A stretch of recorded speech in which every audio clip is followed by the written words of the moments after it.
ശ്രീനിവാസന്റെ രാഷ്ട്രീയ ദർശനം എന്താണ് എന്ന് സത്യനന്ദക്കാട് ചോദിക്കുന്നത് മാതൃഭൂമി കാ വേദിയിലാണ്. നിശാഗന്ധിയിൽ നിറഞ്ഞ കയ്യടിയോടുകൂടി ആ ചോദ്യത്തിന്റെ ഉത്തരം മലയാളികൾ അല്ലെങ്കിൽ അതിൽ കാഴ്ചക്കാർ ഏറ്റെടുക്കുന്നുണ്ട്. രാഷ്ട്രീയ സാമൂഹ്യ വിമർശനം, വളരെ തീക്ഷ്ണമായ മൂർച്ചയുള്ള രാഷ്ട്രീയ സാമൂഹ്യ വിമർശനം ശ്രീനിവാസൻ അദ്ദേഹത്തിൻ്റെ തൂലികയിലൂടെ നടത്തിയിരുന്നു. ശ്രീനിവാസന്റെ കഥാപാത്രങ്ങളിലൂടെ നടത്തിയിരുന്നു. നേരത്തെ കണ്ട കോട്ടപ്പള്ളിയും കുമാരപിള്ള സാറും മാത്രമല്ല, നിരവധി കഥാപാത്രങ്ങൾ വേറെയുമുണ്ട് ശ്രീനിവാസന്റേതായി. മാർഷൽ വി സെബാസ്റ്റ്യൻ ന്യൂസ് ഡെസ്കിൽ നിന്ന് തുടരുന്നുണ്ട്. മാർഷൽ, രാഷ്ട്രീയ സാമൂഹ്യ വിമർശനങ്ങൾ ശ്രീനിവാസന്റെ ഭാഗത്ത് നിന്ന് ചാട്ടുളി പോലെയായിരുന്നു വന്നിരുന്നത്. അത് അദ്ദേഹത്തിന്റെ കഥാപാത്രങ്ങളുടെ രൂപത്തിൽ നമ്മൾ സിനിമയിൽ കണ്ടിട്ടുണ്ട്. നിശ്ചിതമായ വിമർശനങ്ങൾ ഉൾക്കൊള്ളുന്ന ആക്ഷേപഹാസ്യത്തോടെ നമ്മൾ ചിരിയോടുകൂടി സ്വീകരിക്കുന്ന കഥാപാത്രങ്ങൾ. അതിനുശേഷം സിനിമയ്ക്ക് പുറത്തും അദ്ദേഹം ഒരു ചിന്തകൻ എന്നുള്ള നിലയിൽ നിരന്തരമായി അദ്ദേഹത്തിന്റെ വിമർശനങ്ങൾ അല്ലെങ്കിൽ അദ്ദേഹത്തിന്റെ കാഴ്ചപ്പാടുകൾ അവതരിപ്പിച്ചുകൊണ്ടേയിരുന്നു. കാഴ്ചപ്പാടുകളുള്ള ദർശനങ്ങളുള്ള ഒരു മനുഷ്യൻ എന്ന നിലയിൽ ശ്രീനിവാസനെ എങ്ങനെ കാണാം?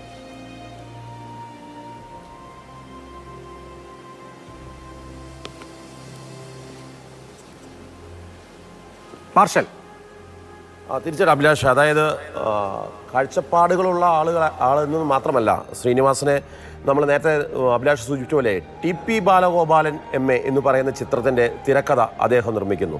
അതിനുശേഷം അദ്ദേഹം ഗാന്ധിനഗർ സെക്കൻഡ്, നാടോടിക്കാറ്റ് എന്നീ ചിത്രങ്ങളെല്ലാം അതെല്ലാം തന്നെ കാണിക്കുന്നത് ആ കാലഘട്ടത്തിലെ തൊഴിലില്ലായ്മ ഒരു വലിയ പ്രതിസന്ധിയായിരുന്നു. അഭ്യസ്തവിദ്യനാകുന്നു, എന്നാൽ തൊഴിൽ ലഭിക്കുന്നില്ല. ആ സാഹചര്യത്തിലെ ചെറുപ്പക്കാരെയെല്ലാം അലട്ടിക്കൊണ്ടിരുന്ന ആ ഒരു പ്രതിസന്ധിയെ വളരെ കൃത്യമായ രാഷ്ട്രീയ ബോധത്തോടു കൂടിയാണ് അദ്ദേഹം അവതരിപ്പിക്കുന്നത്. അതോടൊപ്പം തന്നെ സന്മനസ്സുള്ളവർക്ക് സമാധാനം, ഇതേ കാലഘട്ടത്തിൽ തന്നെ അദ്ദേഹം എഴുതിയ ചിത്രമാണ്. അത് നമ്മളിപ്പോൾ ഇപ്പോഴും കാണുന്ന സമയത്ത് ഇപ്പോഴും ഒരു മനുഷ്യൻ അവൻ്റെ വീട് ജപ്തിയിലേക്ക് പോവുകയാണ്. എന്നാൽ ആ വീട് ജപ്തിയിലേക്ക് പോകുമ്പോൾ അതിൽ നിന്ന് ആ നിസ്സഹാവസ്ഥയിൽ വേറൊരു വീട് ഒഴിപ്പിക്കേണ്ടി വരുന്നു. ഇതിന് രണ്ടിനും ഇടയിൽപ്പെട്ടു പോകുന്ന ഒരാളുടെ അവസ്ഥ വളരെ കൃത്യമായിട്ട്, അതായത് സാധാരണക്കാരൻ്റെ ദുഃഖവും സാധാരണക്കാരൻ്റെ രാഷ്ട്രീയവും ഞാൻ നന്നായി പറയുമെന്ന് ശ്രീനിവാസൻ പല വേദികളിലും പറയുന്നത് ഈ ചിത്രങ്ങളിലൂടെ നമുക്ക് മനസ്സിലാക്കാൻ വേണ്ടി സാധിക്കും. നാടോടിക്കാറ്റും അതുപോലെ തന്നെയാണ്. കൃത്യമായ തൊഴിലില്ലാതെ പിണ്ണാക്ക് തിന്നേണ്ട അവസ്ഥയിലേക്ക് രണ്ട് ചെറുപ്പക്കാർ വരുന്നു. ഒരാൾ പ്രീ ഡിഗ്രി അത്ര മോശം ഡിഗ്രി അല്ലെന്നും മറ്റൊരാൾ BCom ഫസ്റ്റ് ക്ലാസ് ആണെന്നും പറയുന്നു. ഇത് സമൂഹത്തിൽ പണിയിട്ടാതെ നടന്നിരുന്ന അല്ലെങ്കിൽ തൊഴിൽ അന്വേഷകരായിട്ടുള്ള ചെറുപ്പക്കാരുടെ അക്കാലത്തെ വേദനകൾ കൃത്യമായി പറയുകയായിരുന്നു. അതിനുശേഷം അദ്ദേഹം എഴുതുന്നു വെള്ളാനകളുടെ നാട്. ഞാൻ വിശ്വസിക്കുന്നു അദ്ദേഹം സന്ദേശം എന്ന സിനിമയ്ക്ക് മുമ്പ് തന്നെ വെള്ളാനകളുടെ നാടിലൂടെ അദ്ദേഹം വളരെ കൃത്യമായ രാഷ്ട്രീയം പറയുന്നുണ്ട്. അത് സമൂഹത്തിൽ നിലനിൽക്കുന്ന എല്ലാ പ്രശ്നങ്ങൾക്കും കാരണം വ്യവസ്ഥിതിയുടേതായിട്ടുള്ള ചില പ്രതിസന്ധികളാണ് എന്ന് അദ്ദേഹം കാട്ടിക്കൊടുക്കുകയാണ്. ഒരു കരാറുകാരൻ, വളരെ ബോറായിട്ടുള്ളൊരു സബ്ജക്റ്റാണെന്ന് തോന്നുമെങ്കിലും അത് വളരെ നർമ്മത്തോടുകൂടി അദ്ദേഹം എഴുതുകയും അദ്ദേഹം നമ്മളെ ചിരിപ്പിക്കുകയും ചിന്തിപ്പിക്കുകയും അതോടൊപ്പം തന്നെ ദുഃഖത്തിലെ മാറ്റി നിർത്തുകയും ചെയ്യുന്ന ഒരു ചിത്രമാണ് വെള്ളാനകളുടെ നാട്.